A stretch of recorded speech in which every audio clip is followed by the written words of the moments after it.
Welcome to a lesson with Dr. Powell. In the last video, we discussed how to compute the slope of a parametric equation. Now, we would like to compute what the slope of the slope is. So how fast the slope's changing, what is the derivative of the derivative in terms of with respect to x, that is, not with respect to t. For instance, dy dx can be interpreted as a slope on the curve. But we're interested in the second derivative with respect to x, how fast this slope is changing with respect to x coordinate. So why is that important? Well, it kind of tells us whether the curve is concave up or concave down there, whether it's positive or negative, and it kind of tells us how fast this is changing in a picture. So it doesn't really have any relationship with t necessarily, except t just tells us where we are in the curve when we're trying to figure out what that value is. So this is what we're trying to compute. The second derivative of y with respect to x. This is notation for that. Second derivative of y as a function of x. Here we have x is a function of t and y is a function of t though, however. So how are we going to do that? Well, in the last video, we computed what dy dx was. It was this as a function of t. So let's write this out.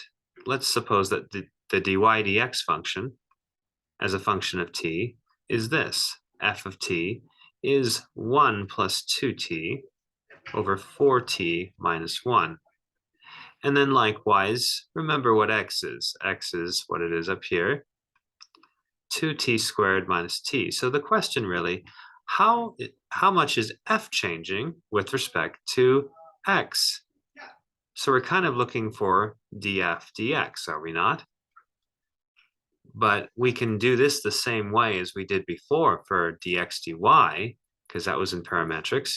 We could think of this as df dt over dx dt, so that we can compute df dt, thinking of the derivative of f with respect to t, right here. So we can take this derivative using a quotient rule and then divide it by the derivative of x, which is 4t minus 1.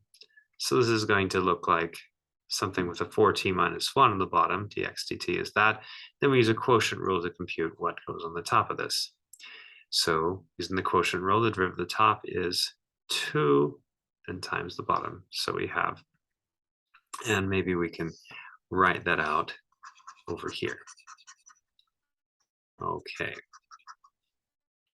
So we have 2 times 4t minus 1, then subtract off the top itself times the derivative of the bottom, which would be 4,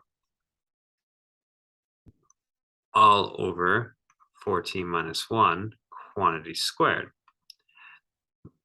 Okay, this is 2 times 4t minus 1, so that would be 8t minus 2. And maybe I'll erase this right here, and we'll just work right here.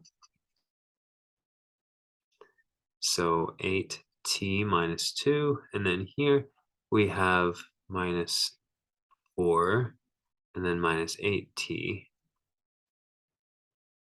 Okay, so we get minus 8t and minus 4, 8t minus 1. Okay, so looks like the 8t's cancel, and we're left with negative 6 over 4t minus 1 quantity squared. So minus 6 over 4t minus 1 quantity squared. Okay, so we can multiply top and bottom by 4t minus 1 quantity squared, cancel on the top, and would combine on the bottom. So we actually get that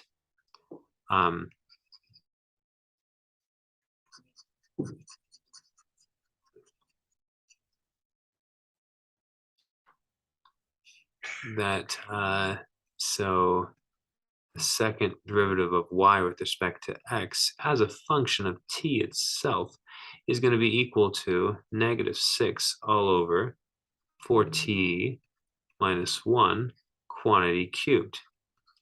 So in particular, say when t is equal to 0, so at the very beginning here, assuming that if we start at t equals 0, then we would have the slope would be positive, this second derivative would be positive 6, which would mean right there that the curve itself would be concave up, since this is a positive value. Thanks for watching.